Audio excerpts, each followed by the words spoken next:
Do you ever find yourself like you go to work one day or you wake up one morning and you're like, how did I get here? Why am I doing all this? I don't even like my job. Or I'm good at this, but this isn't even what I planned to be doing when I was 50 years old or 40 years old or 30 or whatever age, 60, 70. You might wake up one day and say, how did I get here? And that's totally normal because life happens, right?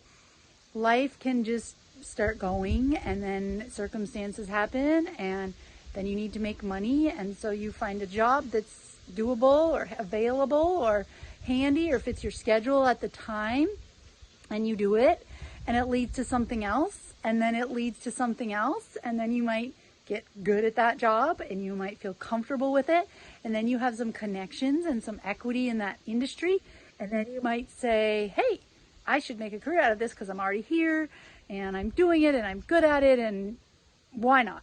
And then you just finally one day you're like, wait a minute, this is a total left turn from where I thought I would be at this time in my life.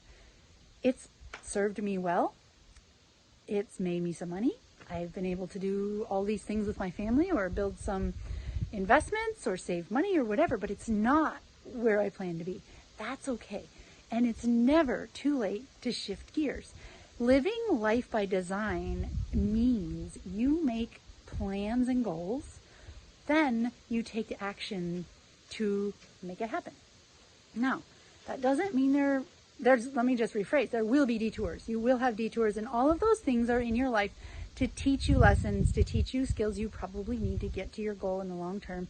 And we can learn from everything. Maybe it's to bring people into your life that will help you get where you need to go. And it's never a bad thing when you have an experience, no matter what it is, whether you learn from it, whether you earn from it, whether you grow from it, whatever it is. So I want to encourage you to just kind of take inventory. Is your life heading in the direction that you want to go? And if not, that's okay. Don't beat yourself up. Embrace the journey and say, hey, this is where I'm meant to be right now. But is it because of your plan, or is it just because you've kind of let life float you along down the river with the current? Now, when Al and I chose this life on the ranch, we made a very distinct decision to change careers, to change locations where we were raising sage, what we were doing, even moved from Texas to Minnesota, sold our property. But we made plans years in advance. It didn't just like one night, oh, okay. I've done it that way too, and let me tell you, it doesn't work nearly as well. So make the plan, have, the steps drawn out, and then you'll be shocked at how the plan will fall into place because you're manifesting it. You create it. You put it out there. The wind is picking up a little bit. And you can make it happen. And that is what I want to encourage you to do. Just start making the plan. So don't beat yourself up if your life isn't where you want it to be. Just know you can always shift. It's never too late.